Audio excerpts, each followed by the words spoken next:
good morning, good evening, good night, Eagle MMA family. These are my UFC awards for 2023.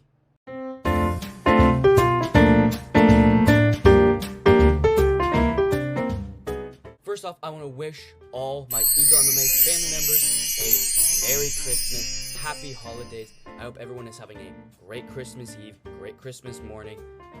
Merry Christmas. It's the only real holiday happening right now. Let's get right into the awards, starting with the best KO of 2023.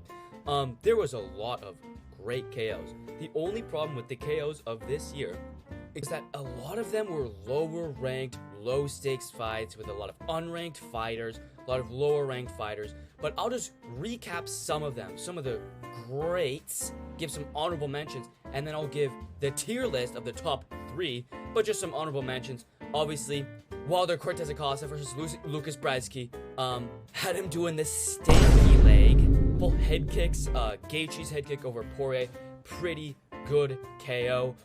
Benoit Saint-Denis head kicking Matt Frivola, another great KO. Just these aren't good enough to make the list. So let's get into the actual list with the number 5 spot, Josh Emmett's KO over Bryce Mitchell. This was a nasty KO. This is a highlight reel for the ages. There's a reason it's in the top 5, because like I said, there are some great KOs this year. It's a punch KO. A lot of the times these punch KOs, one punch KOs, they're just not as exciting as, a head kick KO or something like that. Or, like our next one on the list, Trevor Peek versus Eric Gonzalez in his UFC debut, number 4 in the tier list. Standing hammer fist KO for Trevor Peek, the future tripleweight champion, the real GOAT of lightweight. Won't match him up with any of these prospects unless you want them dead in the octagon. That was a fantastic KO. First standing hammer fist KO in the UFC. Trevor Peek is making waves. Speaking of waves, King Green, his KO over Jared Gordon, great KO. Rhino Rush, we'd love to see the Rhino Rushes. Legalized headbutts in MMA. It's a real strike. Mark Coleman became a champion because of headbutts. And let's just get to the next one. The number 2 on the list, Carlos Hernandez versus Denis Bondar. If anyone remembers this, Carlos Hernandez slammed Denis Bondar with a judo throw, knocked him out with the slam, and then landed 7 unanswered elbows onto an already completely unconscious Denis Bondar. Goated reffing. And finally, I think everyone knows what the best KO of this year is. It's Yanala Schmooze versus Sam Patterson. I think we all knew this was going to be the KO of the year. Yanala Schmooze, insane KO over Sam Patterson. Comes in with the right, boom, left hook. Goated reffing with the late stoppage. Pussy, it was kind of, I want to say a little bit of an early stoppage. Knocked that British prospect. That was a British prospect Sam Patterson knocked him out so badly. Sam Patterson was trying to find takedowns, single color takedowns against Mark Goddard 2 minutes after he got knocked out. For 2 minutes. It was an insane zombie KO. That's easily the KO of the year. And if we're talking about the best KO of the year, let's go to the best submission of the year. There were some pretty good submissions. I won't mention as many submissions because there weren't as many, and submissions most of the time are really gay. But there were some great submissions. I'll give the top 3 submissions. I'd say at number 3 would be Davy Grant's inverted triangle over Rafael Assunção. Now, people were trying to mar this performance in controversy because Davy Grant got the position stood up or something stupid. Who cares? Who fucking cares? Because of some goated reffing, we got one of the best submissions of the year. Inverted triangle for Davy Grant on Rafael Assunção. Great. You could put him completely unconscious. Great submission. Just looks fucking cool. And with the number 2 spot, Volkov's Ezekiel choke over Tai Tuivasa. The fight should have never happened. The fight should have never happened because for some reason Tai Tuivasa's managers just want to see him die. They just want to see him die in the octagon. It's an Ezekiel choke, a full amount Ezekiel choke. Those are always cool as fuck, especially at that high of a level. First submission for Volkov in like 7 years or something. Great submission. But the best submission of 2023, you guessed it, Damone Blackshear's Twister submission. Twisters are easily the coolest submission. If anyone lands a Twister, it's the submission of the year. They're cool as fuck. It just looks cool as fuck. And it's my hood-ass boy, my boy from Oblock, Damone Blackshear, future bantamweight champion. And speaking of hood-ass motherfuckers from Oblock and shit, let's get into the best fights of the year with the number 3 spot, Jeff Neal, my boy, versus Shavchad Rachmanov. People forgot about this fight. This was a great fight. I've seen some people not remember how this fight went. Jeff Neal was landing really good shots against Shavchad. He was fucking hurting him. Jeff Neal, the best boxer at welterweight right now, would easily KO that little coward chicken boy Leon Scott, easily. If Colby Covington's landing those shots on you, Jeff Neal's gonna land those shots on you. Against Shavkat, dude, it was a great fight, great back and forth. It could have been a submission of the year for Shavkat, but there was just, no. And next up is Volk versus Islam 1. This was a very good fight. A little bit controversial. Volk won that fight. Whatever you think. In the 4th round, the back control position.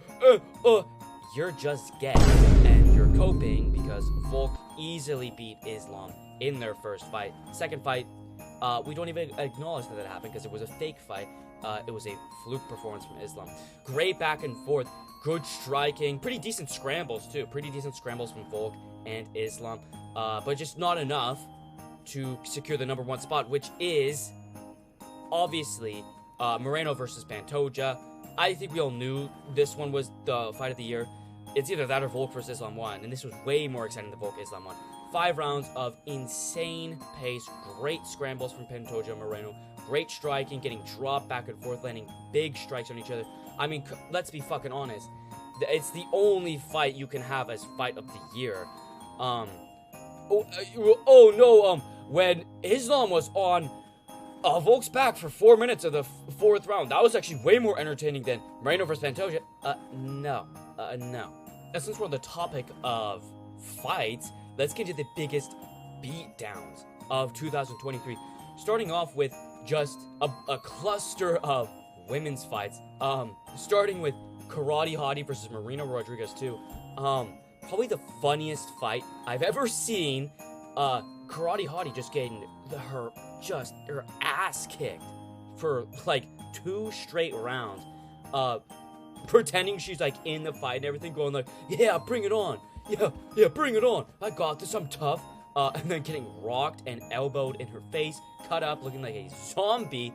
And brought her like 3-year-old child into the octagon with her to watch her get just murdered in the cage. I mean, literally like 10 years off her life type shit. Just got the shit kicked out of her. And then Mackenzie Dern versus my Choco Bunny, Angela Hill. She just started whooping on Angela Hill. It's always, it's hilarious to watch these women fighters just get beat up for some reason. I don't know if that's I'm insane, if I'm misogynistic, but it's really funny to watch these women fighters just get their shit kicked in.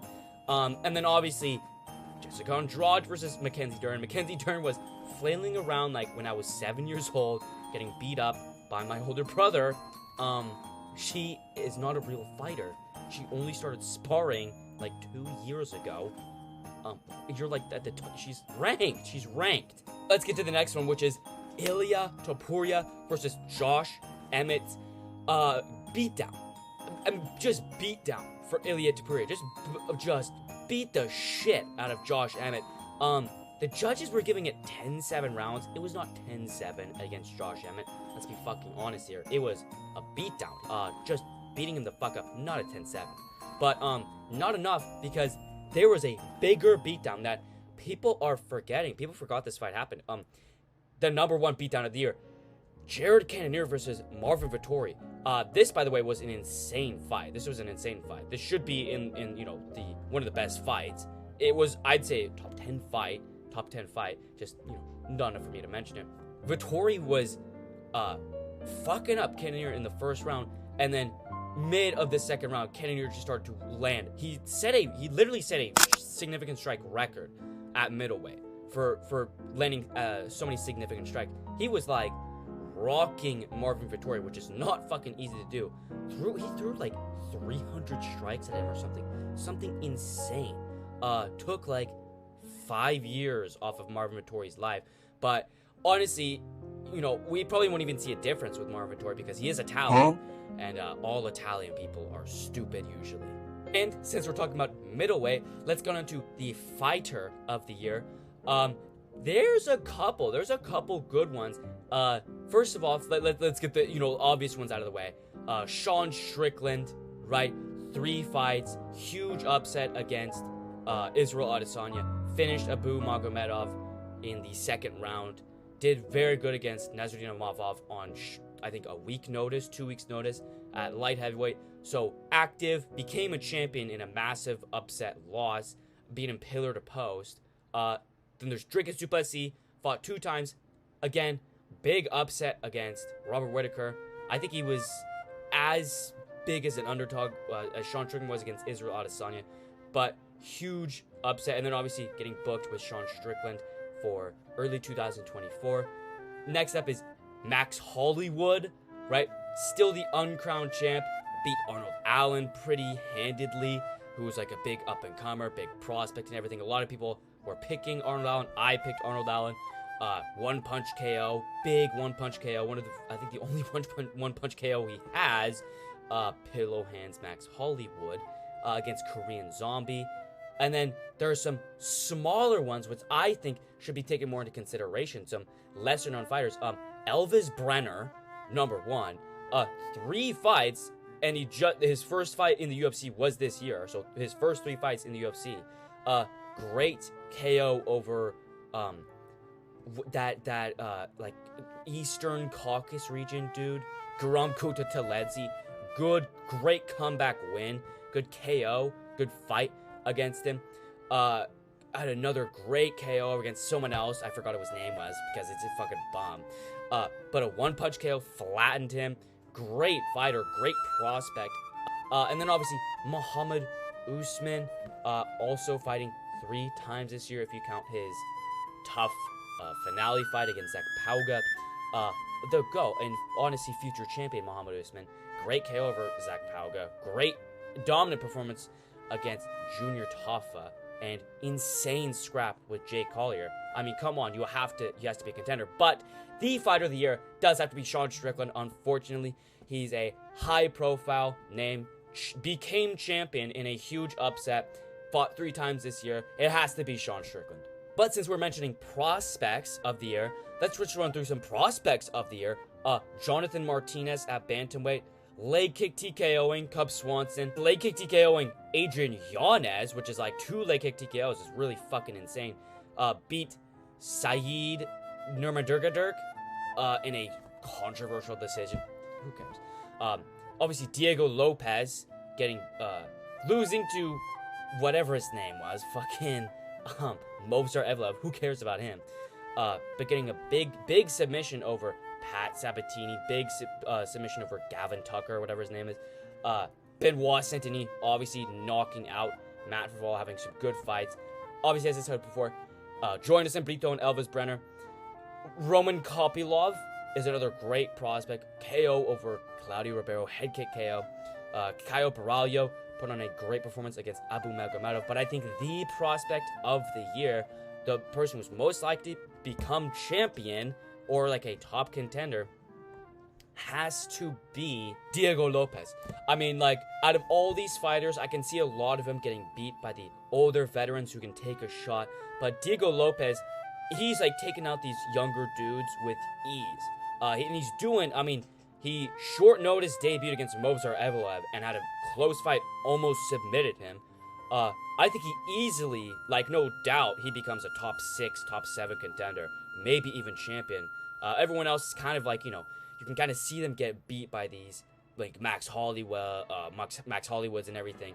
I think it has to be Diego Lopez. And let's get on just to the upset of the year, because there were some pretty big upsets. I think number one has to be King Green versus Grant Dawson. I mean, the amount of people that were picking Grant Dawson, I picked Grant Dawson. I thought Grant Dawson was going to just lay on top of him and just beat him. Just beat him like he beat Demiris Magulov. King Green goes out there like a Sigma male and just knocks him out with a switch stance straight in like the first 30 seconds or something. Nobody was expecting a Bobby Green first round KO, but just not high enough level. And then obviously, I talked about them before, Dricus du Plessis versus Bobby Cuckles. A lot of people were saying Dricus has no chance, dude. Dricus has no chance. Listen, I didn't pick Dricus, but I was saying, you can go back and watch me talking about it. I said there's a 51% chance Whitaker wins, 49% chance Dricus du Plessis wins. I knew how competitive that fight was and how tough of a fight it was for Whitaker on paper. A lot of people underestimating Dricus du Plessis, but I don't think as many were doubting the number one spot for upset of the year, Sean Strickland versus Israel Adesanya. I think it has to be the upset of the year because it was pretty similar, pick percentage rate as Dricus du Plessis, but it was higher stakes. So I think that, it makes it more of a fucking award worthy. But let's get out of these, gay, stereotypical, best kill, best. Everyone does that. You know what everyone doesn't do? This next set of awards I have, starting off with the most Sigma UFC fighter of 2023, Ian Gary. Ian Gary's the most Sigma fighter in the UFC of 2023. Backing that Brazilian Mamacita, destroying Sankanon, destroying D-Rod, destroying Neil Matthew. 3 fights in this year. Sigmas fight 3 times a year. And, getting scheduled to fight Jeff Neal, wearing his mugshot on a t-shirt, sending, donuts and pizza to D-Rod during their weight cut. Completely misinterpreting what Neil Magny said and calling him like a child beater. He just has the Sigma mindset, just embodies the Sigma mindset. And with that, the most alpha fighter has to be Dricus du Plessis. Dricus du Plessis has just chatted and alphaed his way to a title shot at middleweight. Just had a brawl with Derek Brunson and outclassed Robert Whitaker on the feet and on the ground. Just an insane alpha mindset. Just having terrible cardio and not really good technique. Just being good at fighting, because Chael Sonnen said it. Chael Sonnen, UFC champion, middleweight, light heavyweight champion, agrees with me. Because Dricus is a fighter. He doesn't do cross and all this gay, jump rope or whatever. No, he fights. He's a fighter. And the man who isn't a fighter and is the most beta UFC fighter of 2023, Corey Nerdhagen. Hey, Corey Sandhagen. Fuck you. Hey, fuck you. That performance you put on Rob Font was a disgrace to you and all gingers. MMA Guru, you guts, because you represent all gingers. You put a bad taste in my mouth, Nerdhagen. You sicken me, you beta male. Umar knocks you out. Marab knocks you out. But let's get on to the next one. The best Rizz in 2023. Starting off with Khamzat Chimaev, right? A lot of people didn't know this, but Khamzat Chimaev was rizzing up Kamaru Snoozman, really heavily. Like, he was trying hard to rizz up Kamaru Snoozman. Just staring him in the eye, going, what are you doing? And the number 2 spot has to go with Charles Oliveira. Obviously, Charles Oliveira bagged all those Brazilian mamacitas in the Brazzers video. That's insane Rizz. He just has insane nerd Rizz. Insane fighter nerd Rizz. Bagging a bunch of MILF porn stars. That's Rizz 101. Rizzometry 101. But the fighter with the best Rizz of 2023 has to be Sean Strickland. Every single interview he puts out with Helen Yee, Nina Drama, all of the female reporters, they they're like swooning over him like the whole interview. They're like looking at him real sensual and shit and asking him real odd questions. Because he just has California white boy Rizz, and he's just insane and just says whatever he wants. And that's what a man does. And let's get into the stoppages of UFC 2023 with the best stoppages. Number 3 in the best stoppages has to be Julian Erosa versus Fernando Padilla. This was one of the greatest stoppages of 2023. Padilla knocks out Julian Erosa twice. Julian Erosa stands back up and pretends he's fine, but the GOAT, Chris Tognoni, the greatest referee of all time, Chris Tognoni, goes, no, Julian Erosa, you're done. You're done. Trust me, I'm the greatest referee of all time. You're done. Some people say it was early. Don't question Chris Tognoni, you imbecile. Next up is a KO I already talked about. Carlos Hernandez KO over Dennis Bondar. Peak refereeing at its finest. So what if Dennis Bondar was knocked unconscious as soon as he got slammed to the canvas? I want to see violence. They sign away their life. They sign waivers that say they're willing to die in there. We just want entertainment. And the best stoppage of the year, without a doubt, is Jalen Turner versus King Green. All you soy boys are gonna start raging in the comments. Actually, it was a really bad stoppage, and Bumpy Green could have had serious damage. Shut up. Shut up, dude. Did you? And it's all casuals that will complain to me, because any real fighters with real fight IQ will see that King Green was trying to pull a 360 inverted triangle choke, Walls of Jericho. Bobby Green was about to submit Jalen Turner. It was even a little bit early, I'd say. But speaking of early stoppages, let's get into the worst stoppages of 2023. Starting with there wasn't a ton of early stoppages. It was a lot of, minor ones where it's like, oh, they could have taken, a couple more strikes, which is, the number 3 spot. O'Malley versus Aljo. Wasn't the worst stoppage of all time, but it's up there. Aljo was rolling for submissions. He's a jiu-jitsu fighter. And he was completely fine. Immediately stood back up. And was like, what the fuck? Like, we're talking to him already. So it's not the worst. But that goes into our next one. Marcin Tybura versus Tom Idiot Spinall. Stupid fucking idiot Spinall. This was a great stoppage, and they're saving Marcin Tybura. I'm gonna strangle you if you say that. I'm not gonna strangle you, community guidelines. Shut up. Aspinall's not that good. He's gonna get destroyed by John Jones. He landed 3 strikes because the rest of them were landing on Tybura's guard, or it was landing with the wrist bone. But with the worst stoppage of all time, obviously it's Alex Pereira versus Yuri Prochazka. This was enraging, and all these soy boys going, no, it was actually a good stoppage, because actually Yuri Prochazka said he's okay with the stoppage. Yuri Prochazka is retarded and locks himself in a black room for 24 hours to release his demons. Are you gonna trust what that guy has to say? One of the worst stoppages of all time, because it wasn't Yuri getting dropped. It was stopped after Pereira got full mount. Yuri got dropped, shot a takedown, double leg. Pereira reversed it, got full mount, and then Mark Goddard came in to stop it. That's what made it so infuriating. It wasn't even like an early stoppage based off a knockdown. It was based off he got full mount.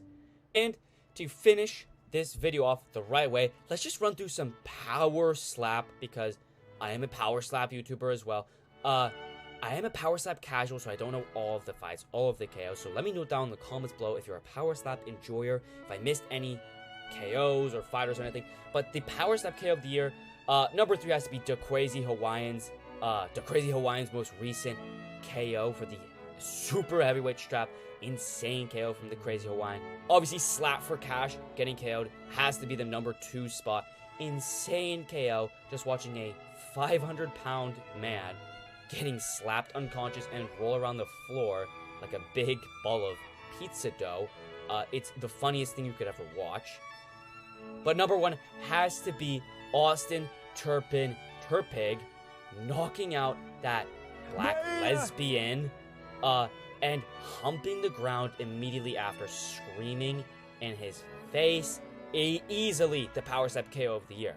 And the Power Slap Fighter of the year, number 3, the Crazy Hawaiian, right? Obviously, first super heavyweight champion. Obviously, that's going to be the premier division, but it's not yet. It's not the premier division yet. So he probably, if he stays champion and stays putting on good performances, he will be the Power Slap, Fighter of the year next year. But there just hasn't been enough super heavyweight fights. Not as important yet. But next up is Azael Rodriguez, because obviously he's one of the GOATs of Power Slap, one of the pioneers of Power Slap, and he was based enough to go on an interview with my son.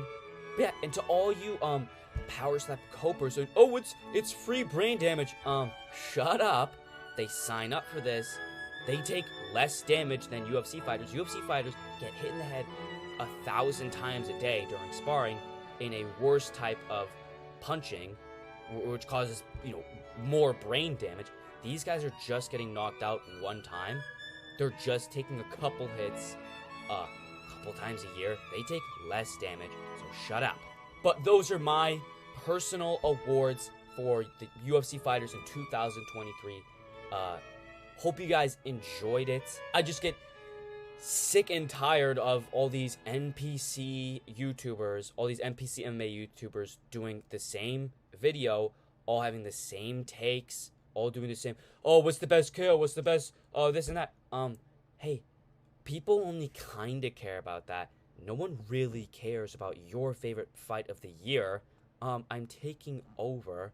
Subscribe to Eagle MMA, subscribe to Gnome Truther, subscribe to Rigo, subscribe to Based MMA. Y'all motherfuckers ain't ready. Hey, Young Lean? Are you Young Lean? What? Are you Young Lean?